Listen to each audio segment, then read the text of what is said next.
무지개를 쫓는 소년이라는 이야기를 여러분 어려서부터 많이 들었죠. 어렸을 때 많이 들은 걸로 압니다. 한 번쯤은 다 들었을 텐데, 한 아이가 무지개를 보고 무지개를 찾아다니시나요? 무지개를 보고 무지개 컬러가 7가지인가요? 빨, 주, 노, 초, 파, 남, 보. 7가지네요. 컬러풀하죠? 그 아름다운 컬러를 보고 흥분을 하며 기대감에 젖어서 무지개를 찾아서 여행을 떠났습니다. 산 중턱에 무지개가 쫙 보였어요. 이때 무지개를 한번 띄워보는 게 좋을 것 같아요. 진짜 보는 게 좋을 것 같아요. 이 무지개 말고 이거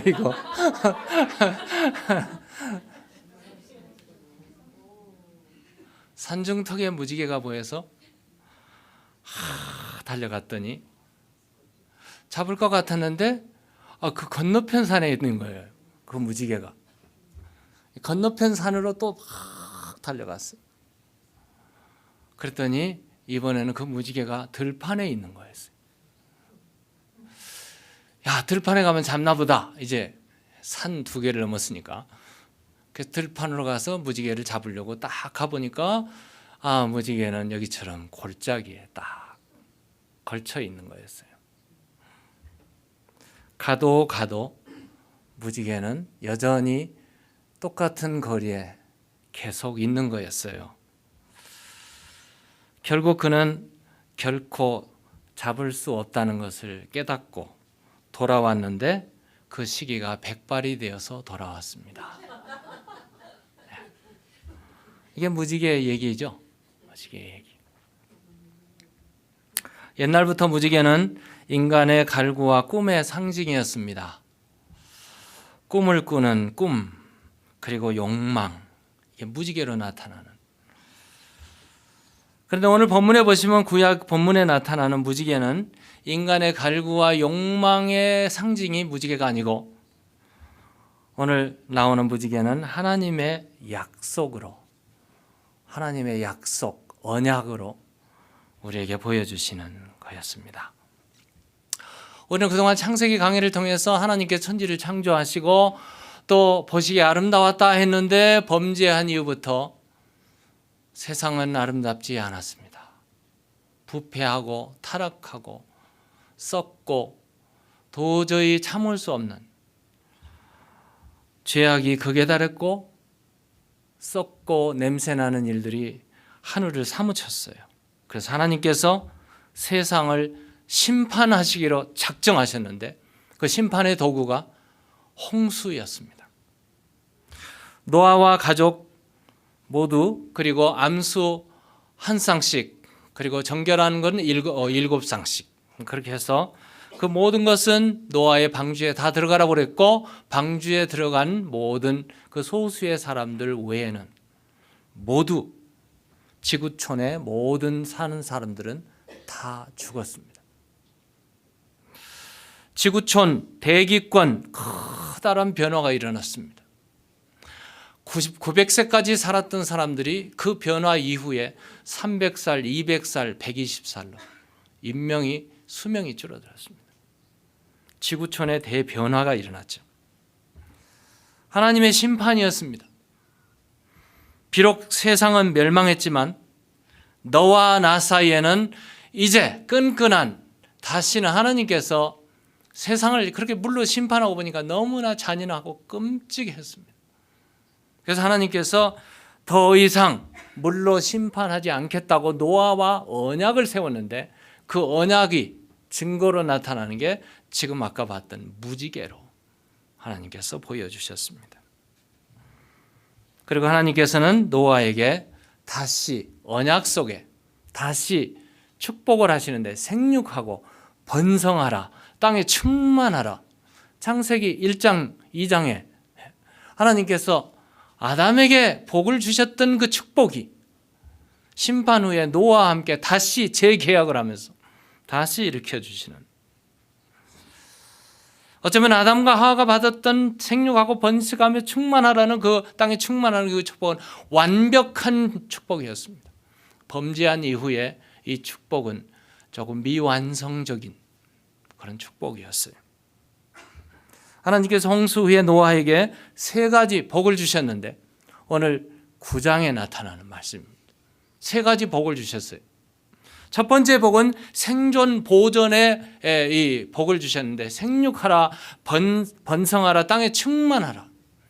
이 축복을 1절에 주셨고요. 9장 3절에 보시면은 하나님께서 이제 채식을 허락하셨는데 육식도 허락하셨어요. 동물도 이 동물들이 두려워하리니 동물들을 이제 채소처럼 먹으라고 육식을 먹게 되는 축복을 허락해 주셨어요. 세 번째 축복은 피를 부르게 되는 생명을 보존하는 생명 보호 장치를 하나님께서 6절에 허락하셨습니다. 이 세 가지 축복을 하나님께서 허락하시고 이제 노아와 하나님께서 노아에게 계약, 언약을 맺으시는데 오늘 본문 9절, 10절에 보시면 이렇게 기록되어 있어요. 8절, 11절에 9절서부터 보면은 내가 내 언약을 8절서부터 나오긴 합니다. 내가 내 언약을 너희와 너희 후손과 너희와 함께한 모든 생물 곧 너희와 함께한 새와 가축과 땅의 모든 생물에게 세우리니 언약을 세우리니 우리 한국말에는 앞에 다 나오고 세운단 말이 뒤에 나와요. 근데 영어에 보면은 Now I establish my covenant. 나의 언약을 세운다. 그리고 그 다음에 나와요. 우리 하나님은 언약의 하나님이십니다. 하나님은 계획 없이 그냥 뭐 마음 가는 대로 생각 내키는 대로 하시는 분이 아니세요. 하나님은 계획을 딱 세우시고 그리고 언약을 세우시고 그 언약을 성취하시는 분이 하나님이십니다. 성경은 약속의 책이에요. 성경을 다 보시면 약속의 책, 언약의 책입니다. 그리고 그 언약은 반드시 이루어졌습니다. 성경에 보면 노아와 하나님께서 노아뿐만 아니고 노아의 가족들 그리고 노아의 후손들에게 그리고 동물들까지 다 포함해서 하나님께서 언약을 체결하신다고 이렇게 말씀하십니다. 구약 성경은 신약에서 다 성취되는 언약이었습니다. 그리고 신약에 나오는 예수 그리스도의 언약 약속은 주님께서 다시 재림하실 때 반드시 성취되고 이루어질 줄로 믿습니다. 이게 하나님의 법칙이죠. 하나님은 언약을 세우시고 그 언약을 반드시 이루시는 신실하신 하나님이신 것으로 우리는 믿습니다. 그런데 하나님이 세우신 언약을 자세히 살펴봤더니 오늘 본문 8절 아까 이제 다시 띄워줍니다. 우리 함께 읽어보도록 하겠습니다. 하나님께 세우시는 언약이 어떤 언약인지 우리 다 같이 함께 읽어볼까요? 시작. 하나님이 노아와 그와 함께한 아들들에게 말씀하여 이르시되 내가 내 언약을 너희와 너희 후손과 너희와 함께한 모든 생물 곧 너희와 함께한 새와 가축과 땅의 모든 생물에게 세우리니 방주에서 나온 모든 것 곧 땅의 모든 짐승에게니라. 내가 너희와 언약을 세우리니 다시는 모든 생물을 홍수로 멸하지 아니할 것이라. 땅을 멸할 홍수가 다시 있지 아니하리라. 이 언약이라는 단어가 히브리 말로 베리트라는 단어예요. 베리트라는 단어는 어떤 서류상 어그리먼트를 내는 협약이라는 그런 뜻을 가지고 있고요. 혹은 컨트랙을 하는 계약이라는 뜻을 가지고 있고요. 혹은 연맹하는 동맹이라 할까요? 코어퍼레이트 한다고 할까요? 이런 뜻을 가지고 있습니다. 이 언약이라는 단어를 사람과 사람 사이에 쓸 때는 두 사람이 어그리를 해야 되는 그런 그리고 페이퍼에 사인을 하죠. 나라에도 그렇죠. 한국과 미국이 협약을 하게 되면 한미 무역 협정 뭐 이렇게 말을 해야 되겠죠. 남북한이 협약을 하면 남북 평화 조약 이런 언약을 말하고 있죠. 요즘에는 미국이 참 중국하고 무역 전쟁하고 있죠. 중미 무역 협약 뭐 이렇게 말을 해야 되겠죠.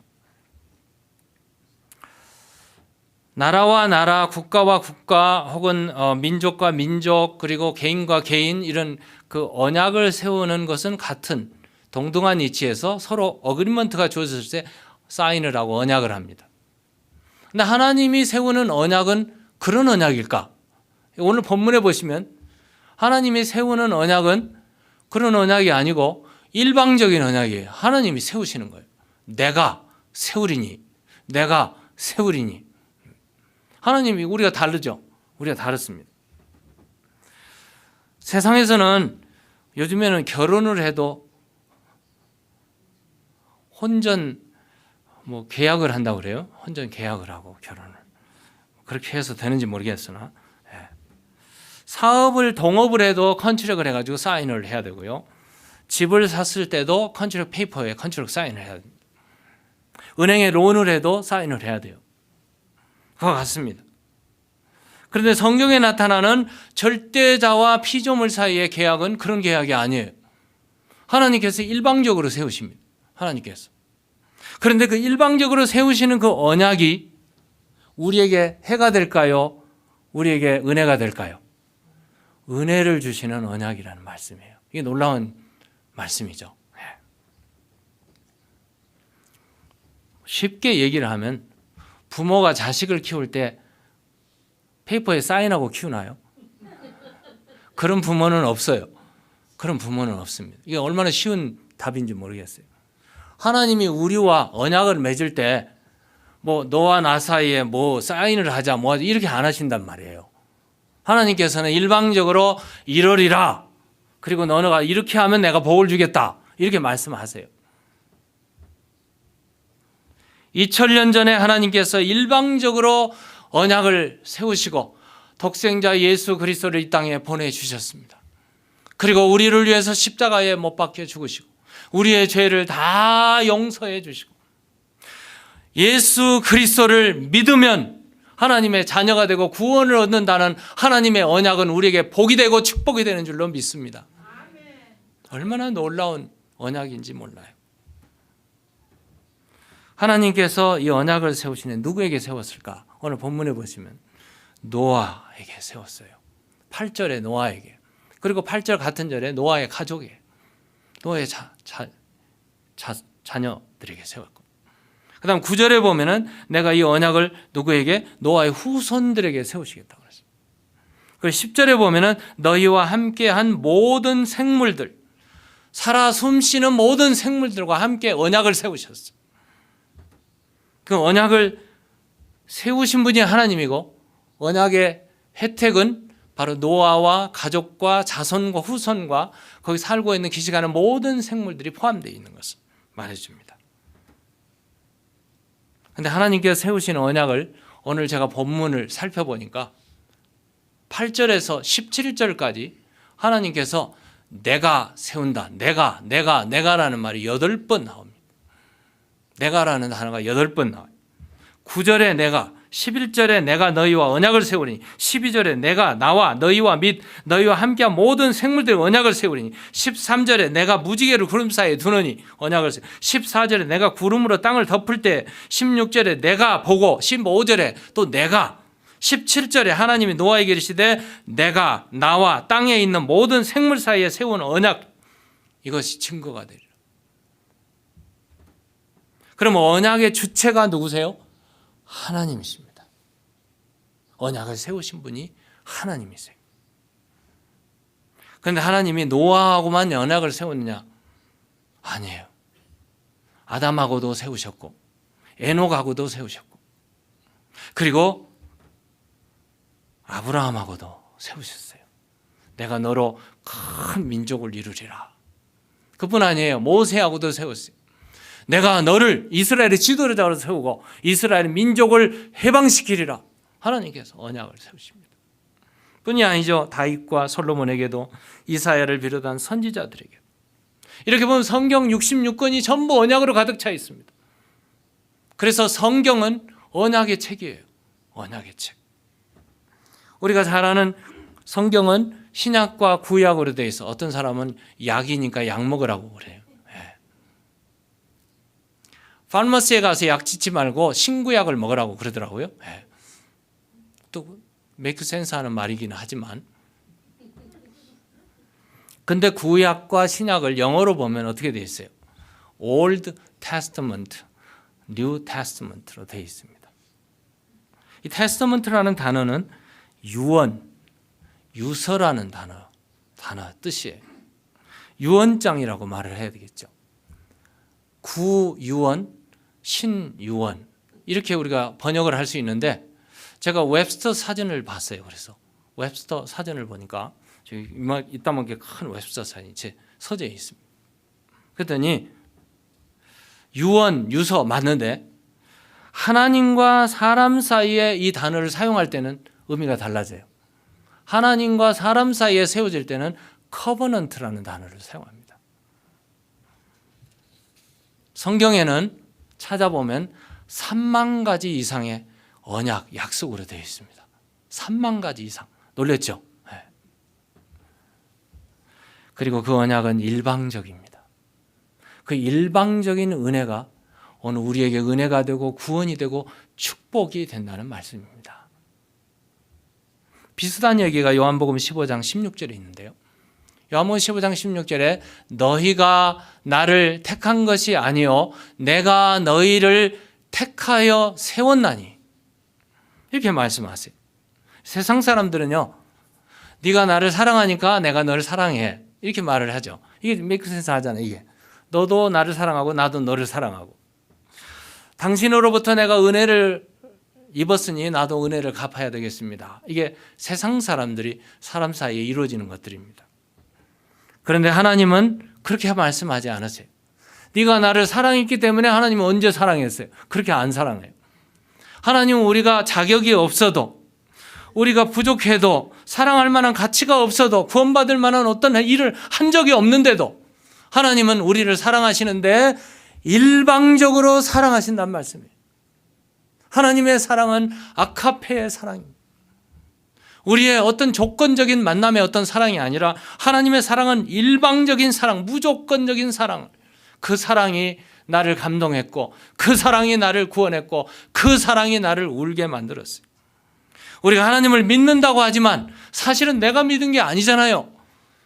우리는 내가 믿었다고 그래요. 그런데 사실 알고 보니 나를 창세 전부터 선택하시고 부르시고 예수 안에 부르시고 나를 구원하시고 또 믿게 하신 분이 바로 하나님이셨어요. 이게 바로 오늘 여기 요한복음 15장 16절에 말씀해 주시는, 내가 잘나서 찬양하고 봉사하고 헌금하고 여러 가지 일을 하는 것처럼 보이지만 사실은 하나님이 먼저 나를 품으시고 사랑해 주시고 나에게 은혜를 주신 줄로 믿습니다.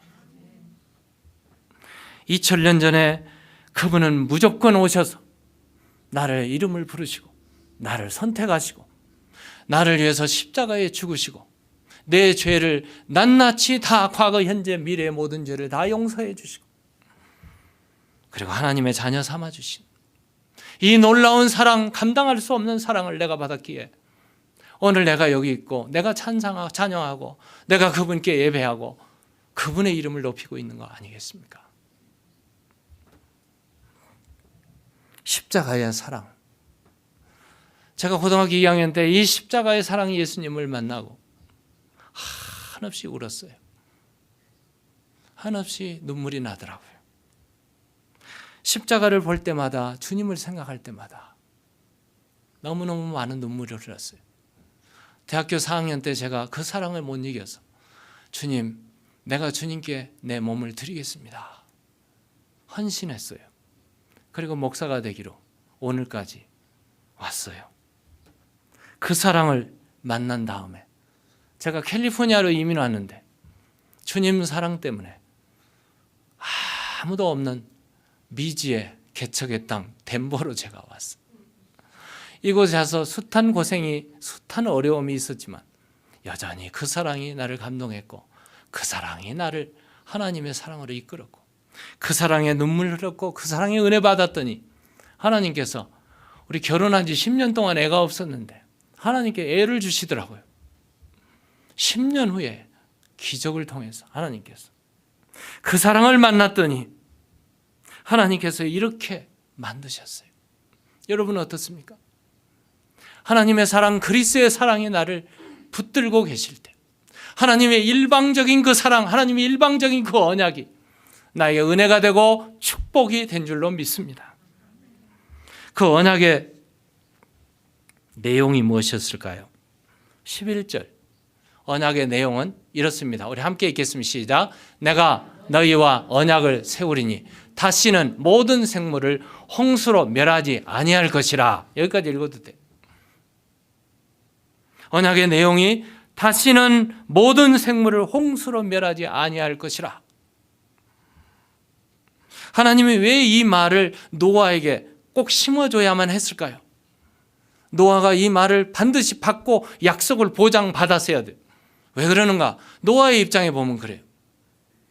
노아가 방주로 들어가서 1년 동안 375일 동안 방주에 있다가 방주에서 나와보니 세상이 어땠을까요? 무시무시한 일이 있었겠죠. 온 세상이 폐허촌이 됐겠죠. 요즘 우리로 말하면 머드가 그냥 쫙 깔려서 집도 들판도 농사질 살아갈 계획 세울 수 없는 얼마나 무서운 절망, 불확실한 미래, 두려움, 공포 이렇게 떨고 있었지 않겠어요? 그때 하나님께서 말씀하시는 거예요. 노아가 이 방주에서 나와서 하나님께 제일 먼저 제단을 쌓았어요. 짐승을 잡고 제단을 쌓고 하나님의 이름을 부르니까 하나님께서 노아에게 오늘 이 말씀을 하시는 거예요. 내가 내 다시는 모든 생물을 홍수로 멸하지 아니할 것이라. 이 약속의 보장이죠. 그리고 그 증거를 주십니다. 그 증거가 어디에나 12절이죠. 하나님이 이르시되 내가 나와 너희와 및 너희와 함께하는 모든 생물 사이에 대대로 세우는 언약의 증거는 이것이라. 12절에 언약의 증거는 이것이라. 우리 13절 볼까요? 내가 다 같이 읽겠습니다. 시작. 내가 내 무지개를 구름 속에 두었나니 이것이 나와 세상 사이에 언약의 증거니라. 언약의 내용은 홍수로 명하지 않을 것이다. 근데 그 증거는 무지개로 주셨어요. 근데 무지개를 주시면서요, 제가 오늘 본문을 쭉 읽으면서 이상하다는 생각이 들 정도로 하나님께서 12, 13, 14, 15, 16, 17절을 계속 통해서요, 계속 반복하는 단어들이 있어요. 반복하는 단어. 그 반복하는 단어가 언약의 증거, 언약의 증거, 언약의 증거. 그 다음에 무지개 계속 말씀하세요. 왜 이런 말씀을 하실까? 노아가 어린애도 아닌데, 노아가 나이 들어서 늘 잊어버린 치매도 아닌데 하나님께서 왜 이렇게 반복해서 말씀을 하실까? 이 말씀은 하나님의 마음을 확실하게 전달하기 위한 그런 방법이죠. 노아에게 계속 심어주는 단어죠. 12, 13, 17절에 반복해서 다는 단어가 언약의 증거, 그리고 13, 14, 16절에는 세 번이나 반복되는 무지개, 구름 사이에 두는 무지개.